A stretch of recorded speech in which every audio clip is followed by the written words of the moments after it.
மீட்பராகிய இயேசு கிறிஸ்துவின் வெளியேறப்பெற்ற நாமத்தினாலே உங்கள் யாவருக்கும் என் அன்பின் ஸ்தோத்திரத்தை இந்த காலை வேளையில் உங்களுக்கு தெரியப்படுத்துகிறேன்.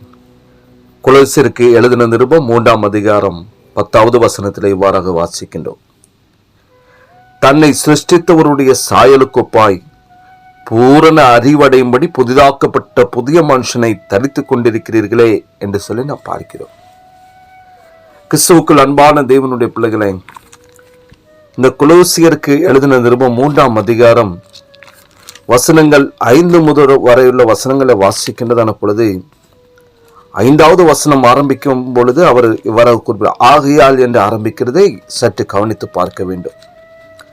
நாம் கிறிஸ்துவுடன் மரித்து அவரோடு கூட எழுந்ததுண்டானால் இந்த பூமிக்குரிய காரியங்களை முற்றிலுமாக விட்டுவிட்டு மேலான காரியங்களை நாடுகிறவர்கள் என்பது உண்மையானால் நாம் நம்முடைய வாழ்க்கையில என்ன செய்ய வேண்டும், எப்படிப்பட்டவர்களாய் காணப்பட வேண்டும் என்பதை அப்போஸ்தலனாகிய பவுல் மிகவும் அழகாக தெளிவுபடுத்தி இங்கே எழுதி வைத்திருக்கிறார். இந்த பகுதியில பார்க்கிறதான பொழுது வசனங்கள் 5 நாம் வாசித்து வருகிறதான பொழுது அங்கே இந்த பூமிக்குரிய காரியங்களாய், அதாவது நம்மை கெடுத்து கொண்டிருக்கிற நம்முடைய வாழ்க்கையிலே கடந்து வருகிறதான காரியங்களை முற்றிலுமாக அழித்து போடுங்கள், இவைகளை முற்றிலுமாக விட்டு விடுங்கள் என்கிறதான அந்த வார்த்தைகளை நாம் இங்கே பார்க்கிறோம். மிக முக்கியமாக அங்கே சொல்லப்பட்டுள்ளதான ஒவ்வொரு வார்த்தைகளையும் ஒவ்வொன்றாக நாம் தியானித்து நாம் ஆராய்வோமானால் பவுல் சொல்லப்பட்டுள்ளதான இந்த ஒவ்வொரு காரியமும் நம்முடைய மனதிலிருந்து ஆரம்பிக்கின்றதாய் காணப்படுகிறது என்பதை முதலில் நாம் உணர்ந்து கொள்ள வேண்டும். உலகத்தோடு ஒத்துப்போகிறதும் பாவத்தை லகுவாக எடுத்துக்கொள்ளுகிறதுமான நம்முடைய மனதையும் நினைவுகளையும் முதலாவது நாம் தேவனுடைய அந்த கட்டுப்பாட்டுக்குள் கொண்டு வருகிறவர்களாக பரிசுத்த ஆவியானுடைய கரத்திலே நம்மை பரிபூர்ணமாக அர்ப்பணிக்க வேண்டும் என்று சொல்லி இந்த காலை வேளையிலே பரிசுத்த ஆவியானவர் வாஞ்சிக்கிறார். ஏனென்றால் பாவம் தேவனுக்கு விரோதமானது. நாகரிகம் என்கிறதான பெயரில் இன்று கிறிஸ்தவர்களுக்குள்ளும் பாவமானது மிக லகுவாக குடிக்கொண்டு காணப்படுகிறது. தேவன் பாவத்தை முற்றிலுமாக அருவருக்கிறவராய் காணப்படுகிறார்.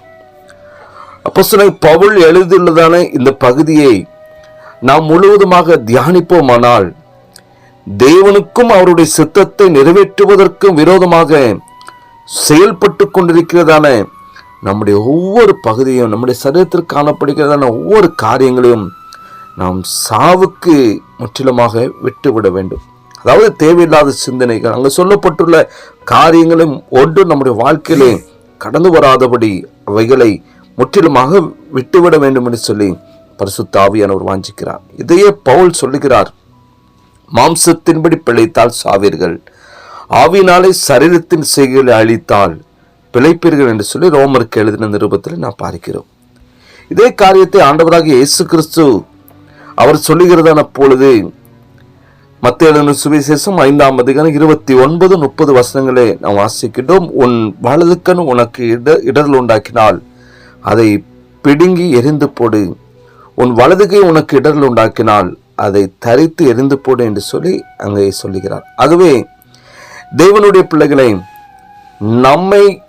நம்முடைய வாழ்க்கையில மையமாய் கொண்டு காணப்படுகிற அளவோடு நம்முடைய வாழ்க்கையை ஆட்டி அலக்களித்து கொண்டிருக்கிறதான, நம்மை முற்றிலுமாக நம்முடைய வாழ்க்கையை ஆட்கொண்டு காணப்படுகிறதான சுயத்தை முற்றிலுமாக நாம் அடியோடு வெறுக்க வேண்டும்.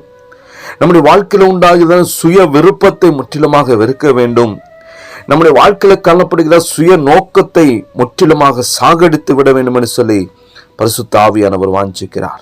நாம் கிறிஸ்துவுக்குள் இருக்கிறோம் என்றால் நம்முடைய வாழ்க்கை முழுவதுமாக, நம்முடைய வாழ்க்கை முறையானது அல்லது நம்முடைய விருப்பமானது, இவைகளிலே ஒரு பெரிய மாற்றத்தை கர்த்தர் எதிர்பார்க்கிறார். அந்த மாற்றம் தேவனுக்கு முற்றிலும் கீழ்ப்படுகிற காரியத்திற்காகவும் ஆண்டவராக இயேசு கிறிஸ்துவுக்கு நம்மை பரிபூர்ணமாய் அர்ப்பணித்து வாழ்கிறதான ஒரு வாழ்க்கை வாழ்வதற்கும் அது நமக்கு வழி உண்டு பண்ணுகிறதாய் காணப்படுகிறது. இப்படிப்பட்ட மாற்றமானது இந்த ஆண்டில் நம்முடைய வாழ்க்கையிலே காணப்பட்டிருக்கிறதா? ஒருவேளை இல்லை என்று சொன்னால், ஆண்டவரே இந்த காலை பொழுதில எங்களை பரிபூர்ணமாக உம்முடைய கரத்தில் அர்ப்பணிக்கிறோம். இப்படிப்பட்ட ஒரு மாற்றம் எங்களுடைய வாழ்க்கையில உண்டாக வேண்டும். இங்கே அப்போஸ்தலனாகிய பவுல் கொலோசிய சபைக்கு சொல்லுகிறதான பொழுது இந்த காரியங்கள் எல்லாம் நம்முடைய வாழ்க்கையில் இந்த ஆண்டிலே உண்டாகாதபடிக்கு பரிசுத்த ஆவியானவரே உடைய கருத்தில் என்னை ஒப்பு கொடுக்கிறேன் என்று சொல்லி தெய்வ சமூகத்திலே நம்மை ஒப்பு கொடுப்போம். இங்கே 10வது வசனத்தில் சொல்லப்பட்டுள்ளது போல, தன்னை சிருஷ்டித்தவருடைய சாயலுக்கு ஒப்பாய் பூர்ண அறிவடையும்படி புதிதாக்கப்பட்ட புதிய மனுஷனை தரித்து கொண்டிருக்கிறீர்களே. புதிய மனுஷனுடைய கிரியைகள், புதிய மனுஷனுடைய சுபாவங்கள், புதிய மனுஷனுடைய எண்ணங்கள், புதிய மனுஷனுடைய சிந்தனைகள் நம்முடைய வாழ்க்கையில உண்டாவதற்கு பரிசுத்த ஆவியானவர் கிருபை செய்வாராக. அப்படிப்பட்ட ஒரு வாழ்க்கை வாழும்படியாய் தெய்வ சமூகத்திலே நம்மை பரிபூர்ணமாக நம்மை அர்ப்பணிப்போம். ஒவ்வொரு நாட்களும் கர்த்தர் தம்முடைய வார்த்தையின் மூலமாக சரியான பாதையிலே, நித்தியத்தின் பாதையில வழி நடத்துவார். செபிக்கலாமா? நேசிக்கின்றதான அன்பின் நல்ல தகப்பனே, எங்களுடைய வாழ்க்கையில இன்னும் ஆண்டவரை காணப்படுகிறதான, எங்கள் வாழ்க்கையில ஒட்டி கொண்டிருக்கிறதான உமக்கு பிரியமில்லாத காரியங்களை முற்றிலுமாக அதை விட்டுவிட்டு ஆண்டவரே புதிய காரியங்களை தரித்து கொள்வதற்கு, இயேசு கிறிஸ்துவோடைய சிந்தையோடு கூட வாழ்வதற்கு தகப்பனே இந்த காலை பொழுதில் யாவருக்கும் அப்படிப்பட்ட கிருபைகளை கொடுப்பீராக. இந்த புதிய ஆண்டுக்குள்ளாய் வந்திருக்கிற ஒவ்வொருவரையும் இந்த கரத்தில் அர்ப்பணிக்கிறேன் அப்பா. இந்த ஆண்டில் இப்படிப்பட்ட சிந்தனைகளோ எண்ணங்களோ வாழ்க்கையோ உண்டாகாதபடிக்கு அப்பா நீங்க தடுத்து ஆட்கொள்ளுங்க. புதிய ஆண்டில் பிரவேசித்திருக்கிறவர்கள் புதிய மனுஷர்களாய் புதிய கிருபைகளை பெற்றுக்கொண்டு புதிய காரியங்களும் சிந்தனைகளும் தங்கள் வாழ்க்கையில் உண்டாவதற்கு அப்பா நீங்க கிருபை செய்யுங்க, ஆசீர்வதிங்க. இயேசுவின் நாமத்தில் ஜெபிக்கிற நல்ல பிதாவே, ஆமேன், ஆமேன்.